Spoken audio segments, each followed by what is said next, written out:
So thank you, Kerry, for the introduction, and welcome everybody. I'm going to presume you can hear me, and if not, just just give me a signal and I can adjust.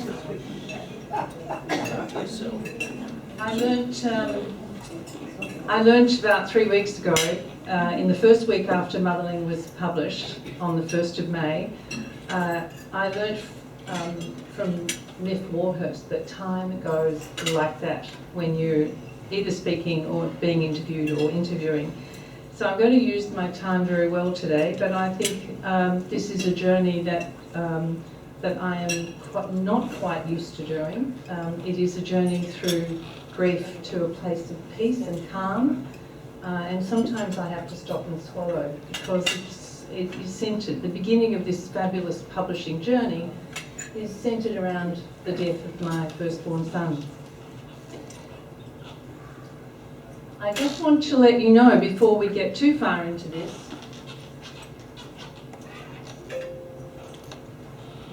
that I'm a wordsmith, and if I can't think of the right word for something, all my life have made them up.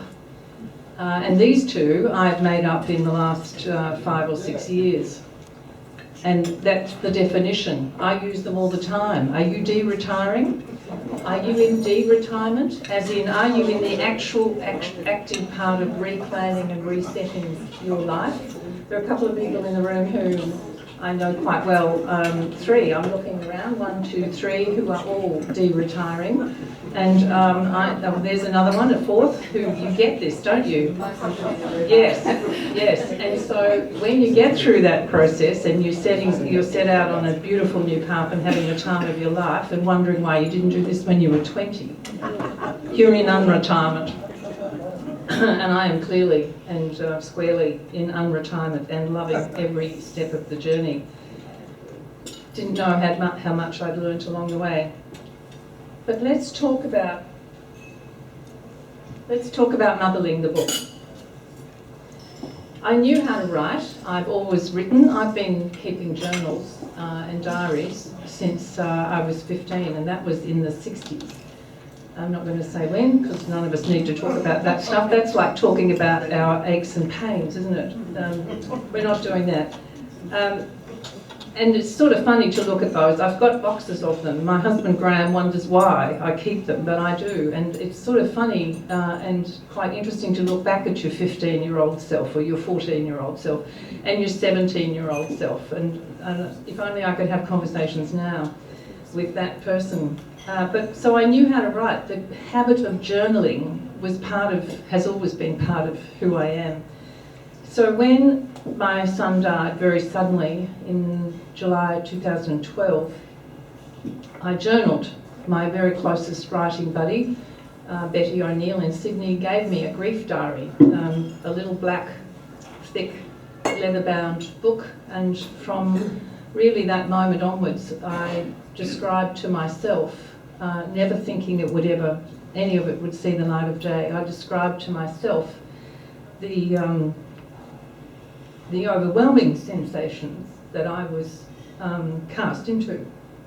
And you can see, as we all know, because when we are the age we are in this room, grief has touched us all in one way or another.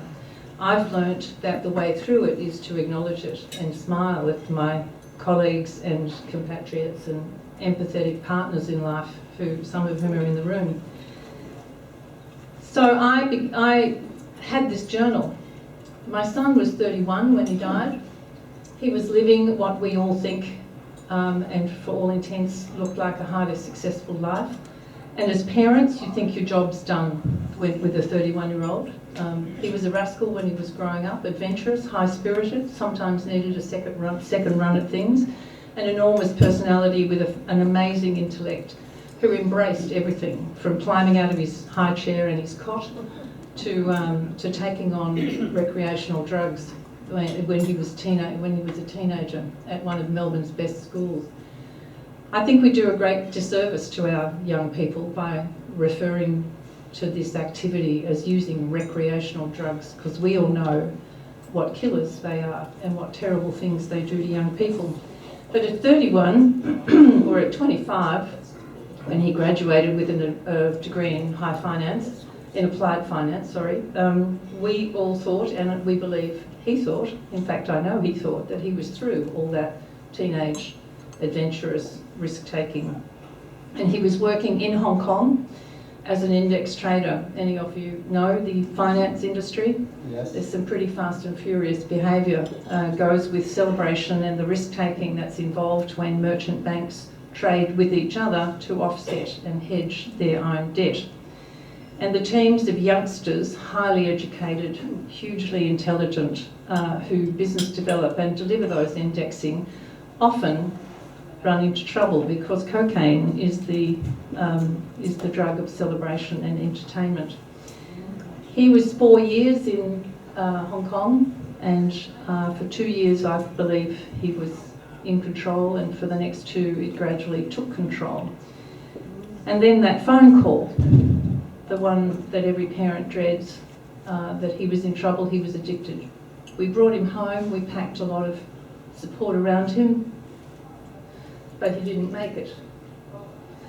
And so our lives changed fundamentally from that moment. A year and a half down the track, I had a grief journal. And those of you in the room who are creatives, I've been chatting to one, know that when you are stressed and in a visceral state in your own life, sometimes your creativity, whether you're a potter or a sewer or a writer, your creativity is so finely sharpened that what you write or what you create amazes even you who know you're good, and who love what you do and are passionate about it. And so I had, 15 months down the track, a commitment to walk the Camino because Raif, my son, had not been able to walk the Camino the year he wanted to with his mates who were graduating. He had a summer school to do because he played around a bit and had to finish his degree, and I wouldn't pay his airfare. But I'd always remembered the Camino. Long story short, I made the commitment to walk and journaled. Of course, I journaled every day on the Camino. And at the end of it, I had 2 sets of journals, the grief journal and an amazing daily meditation that I believe took me to myself. Like a lot of people in our age group, I had been daughter, sister, mother, aunt, wife, but I'd never really, like that old song, I'd been to paradise but never been to me. And walking the Camino was about taking small sachets of Raif's ashes and finding spots where I felt the wind and the rain and the sky would take my grief and him, and journaled them so that if any of my other 3 children wanted to go in the same footsteps, they would be able to follow 2 steps past the big tree, over the stile, beyond the fence, etc., and find these special places. And then this book sort of wrote itself. It just happened that I had 2 threads, and as a writer I thought, what would happen if I put these threads together? And so what you're looking at, and you're probably getting bored with, is that book cover. More interesting slides to come.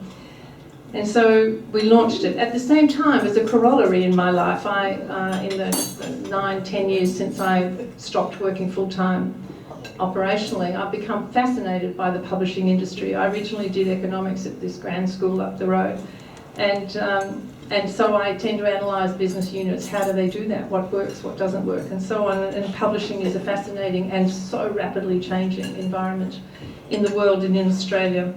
I decided that I would establish a publishing company. And so in a minute I'm going to talk to you about how you establish a publishing company. Highly professional process. But first of all, I'm just going to read you a little bit. Got to have a reading when you've got an author at the stand, from Motherling. And I've opened the book with this because there's a lot of pain in this book, but there's also a lot of joy. And this little interlude is the first thing you read when you open the book. It's called Feet, October. The way the universe delivers information astounds me. So often in life we only have to be, our ears and eyes open. The truth will arrive. There I was thinking about feet, pilgrim's feet, and what to do about my own painful pair. I'd adopted the Zen, the practical and the spiritual aspects of foot care, and they still hurt. At rest stops, I'd taken my shoes off and massaged my toes. In the evenings, I'd propped my feet up the wall to aid circulation. I'd thanked them too, daily, for their great effort in holding me up and moving me forward. I was asking myself, what else do I have to do here, universe, when distraction arrived. A tanned and sinewy young man pounded up behind me. His cheery greeting took me out of my sweating, self-pitying reverie. Hello, I'm Jonas from Germany, the east part. How are you? Why are you here? He liked to chat and had a barking forthrightness. I said my name without volunteering I was alone. I said I was fine, except for sore feet. I'm walking from Pamplona to Santiago, I continued. And why are you here? I had some problems and thought I should walk to clear my head and make me feel better. Jonas glanced across as we walked, his face unsure. And do you? Are you feeling better? Yes, I do, he grinned. I have turned my life around. Good to hear.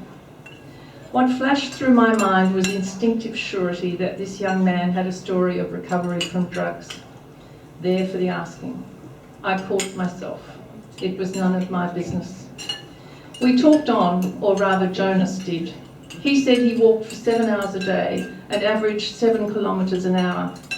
My jogging speed, I thought, calculating my walking pace to be about 5 or 6 at the most.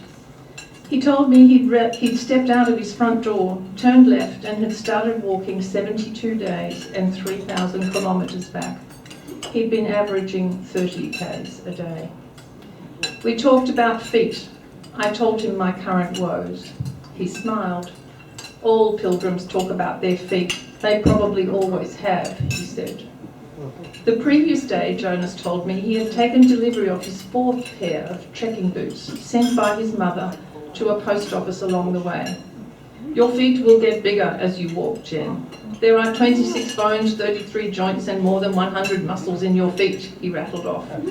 If you exercise like this every day, the foot will grow bigger. You will need larger shoes. Think of bodybuilders. He grinned. It's repetitive exercise. They get huge. So will your feet. I don't know why I hadn't figured this out for myself. It had taken a lean as a string bean, open-hearted young man in bouncing mental and physical good health to pass by and have a word. Buy a new pair. He looked down. Send those home or leave them on the roadside for someone else. After half an hour of congenial chatter, we said goodbye. My snail pace was too slow for Jonas, and he said so in his clipped accent, still smiling. I thanked him for the lesson and for his company, and he charged ahead with a wave and buen camino, disappearing up and over a smooth grass-covered hill. He was out of sight by the time I hobbled to the top. I patted my box of ashes, smiled and walked on. Thank you. So let's have a look and a little bit of a think about this highly professional way to start a publishing company.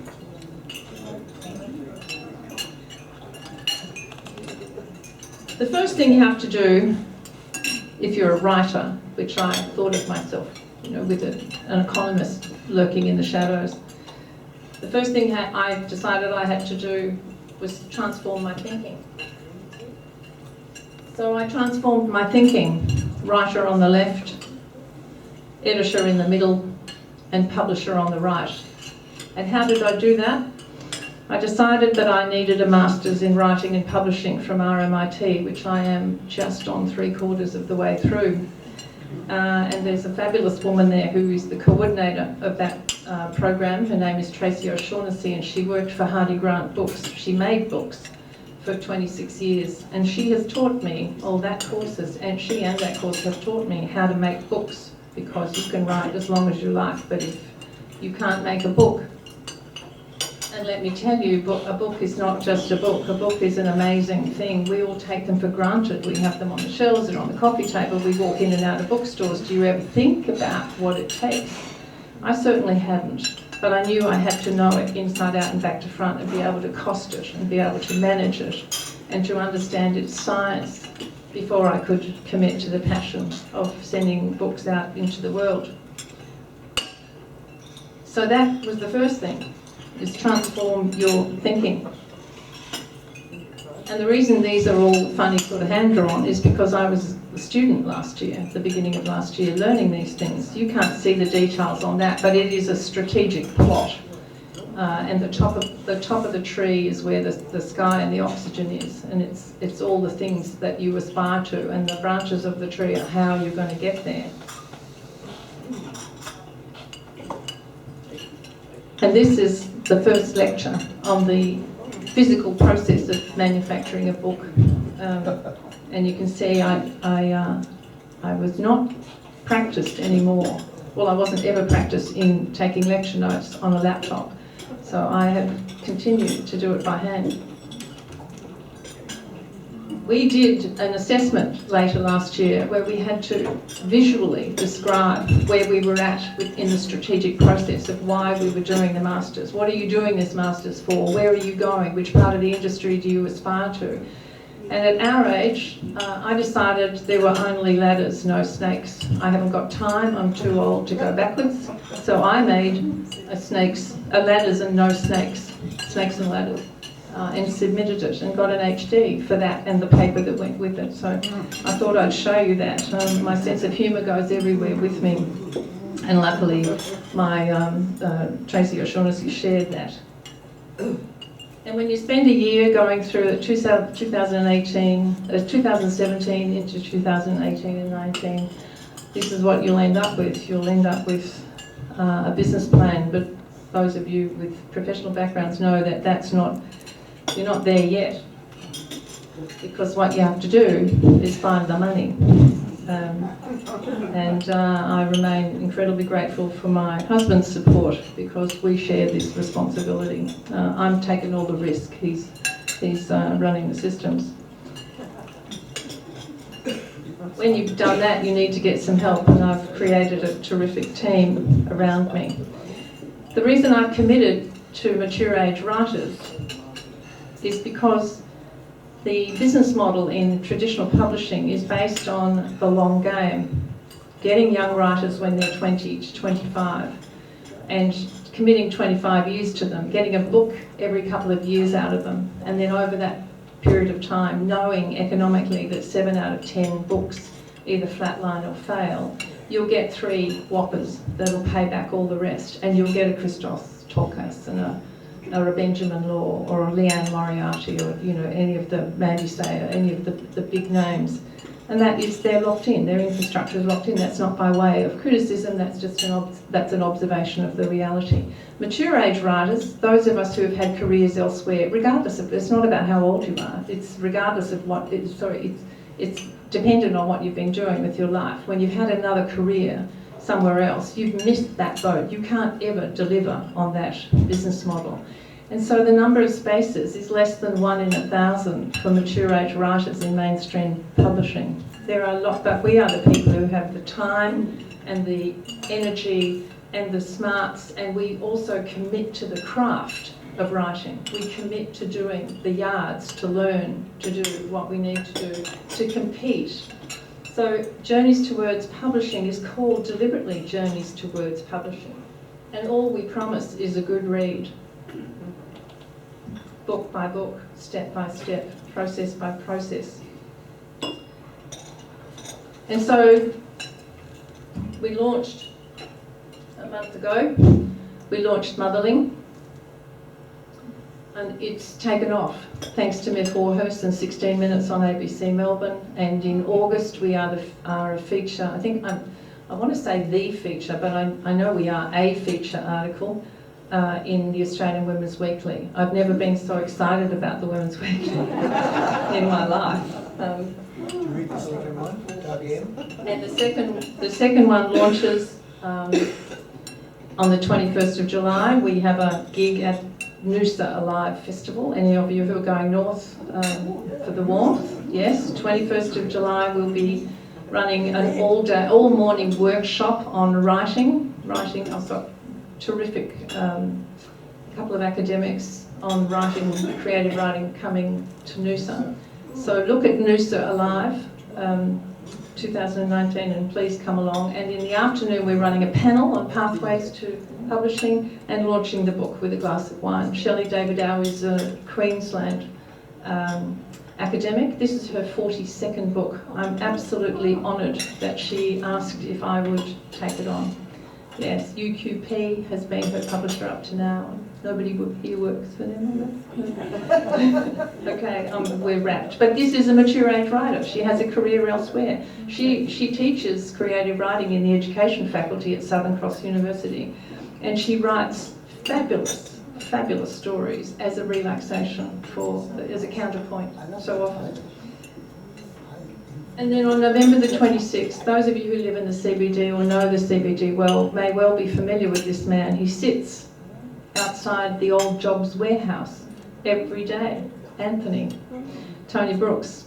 I began to interview him because I was, as an intern in publishing at the beginning of last year, I had to write an article about tattoos. And I asked him, have you got any tats, Tony? Because he's a word merchant, he loves crosswords, but I knew nothing about him except his name was Anthony. I'm allowed to call him Tony.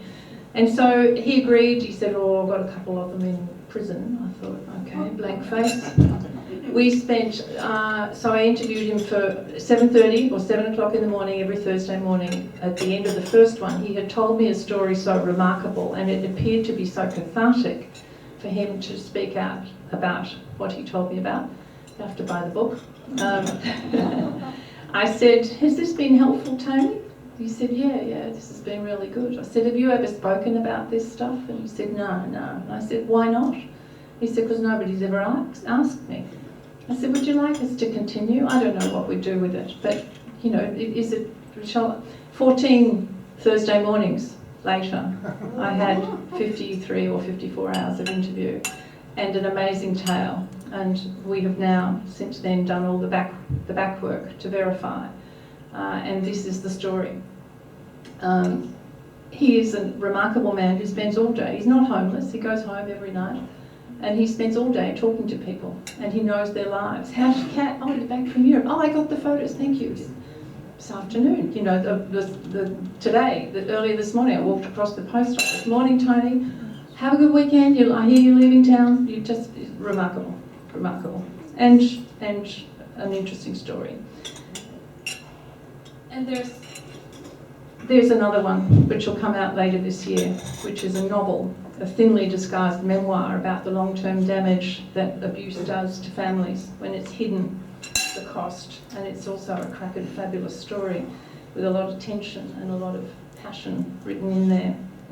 It isn't actually scheduled yet, although it's ready to go, because there are some terrific writers doing final rewrites and at various stages in the pre-production. And there's about 14 sitting behind these 3 manuscripts. We've committed a whole weekend later this month to, and I think there's a couple of crackers in there. And there's also a lot of lovely people who should be encouraged to continue writing but never go near a publisher. I cannot tell you, because I don't really have words to describe the feeling of stepping into the first bookstore that takes on your book and seeing your book there in the middle of the table. And there it is. And Greg Robinson was the first person to buy the first book in Hill of Content. He didn't know that at the time, but I think they told you, didn't they? Yes. So, it's been thrill after thrill after thrill. And so the journey continues. As I said, there are a million things involved in making a book. You know that old joke about standing in your driveway tearing up $100 bills before you decide whether or not you'll buy a boat.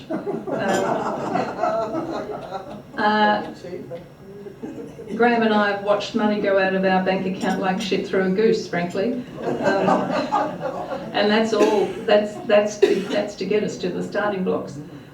But it's a passion project, and it's a joy, an absolute joy, to work with writers, to talk about writing, to talk to editors, to judge work, to be involved in words and the whole thing about life in the writing community. Maria Mars is here today. She is my chairman on the Foundation Council at State Library of Victoria, which is my other passion. Our heritage in Victoria is so closely wound in that beautiful building and the amazing, amazing leadership that means that Victorians have it to share onwards and upwards, and I'm the right girl for the job. I just love being part of it. It's all about words in the end. It's all about caring. So you keep your fingers crossed and you lose a bit of sleep. You launch, then you pedal, you hustle, you leverage every network, every relationship and every contact you've ever had, and you believe in what you're doing and you believe in what other people are doing so that you carry each other forward. The books that we have taken on are books that I think are absolutely going to fly because they're fabulous, fabulous stories. Pots of tea and plotting, agonising over manuscripts. Taking on the support, just my family has been amazing. They too grieve, but they have found energy to support me and cradle me as I've turned this experience. I just want to tell you about the name Motherling. It's a word that used to be part of the English language in pre-Shakespearean times, but I know that now, but I didn't know that when I wrote the book. And the night I arrived to start walking the Camino, I flew direct from Melbourne through Dubai, Madrid to Pamplona in economy. And I think that's where the swollen feet came from. So keen to start. I arrived about 6 o'clock in the evening, and I walked through the central plaza in Pamplona, and I was having a moment. I had a bum bag with a little box of ashes with me, and I was looking around. It was Sunday night, and the plaza was full of families, and of course my eye was immediately drawn to mothers and sons. It's just where I was wired. And I began to think about what am I? One of the things that I wanted to work out for myself was who am I? Am I still Raif's mother when there's no Raif? Like, what does gone mean? There are thousands of iterations of gone. And at 15 months after he died, I hadn't even begun to understand how many hundreds of thousands of iterations there are. The easy ones are the email that doesn't arrive, the phone that doesn't ring, the chair that isn't filled, and so on. But there's this, you see somebody, the turn of the head, the sound of a laugh. It can be pretty cruel.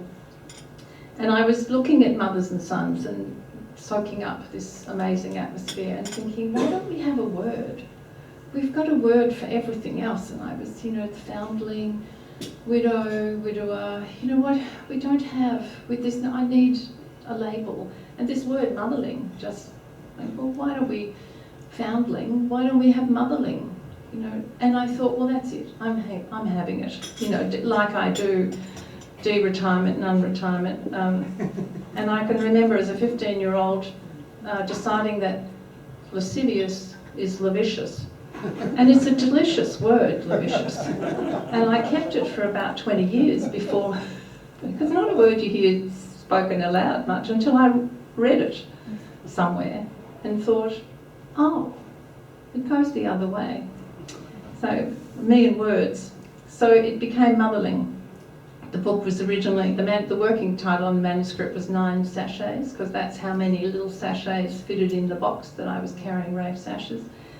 But it has since become Motherling, and Journeys Towards Publishing, along with the Wheeler Centre, about in time for Mother's Day, 2 months ago, officially adopted the word Motherling, so that it has a new life. They have a great initiative underway where you can adopt a word for a year with a very modest donation to give it new life. And so you use it, or we're certainly using it.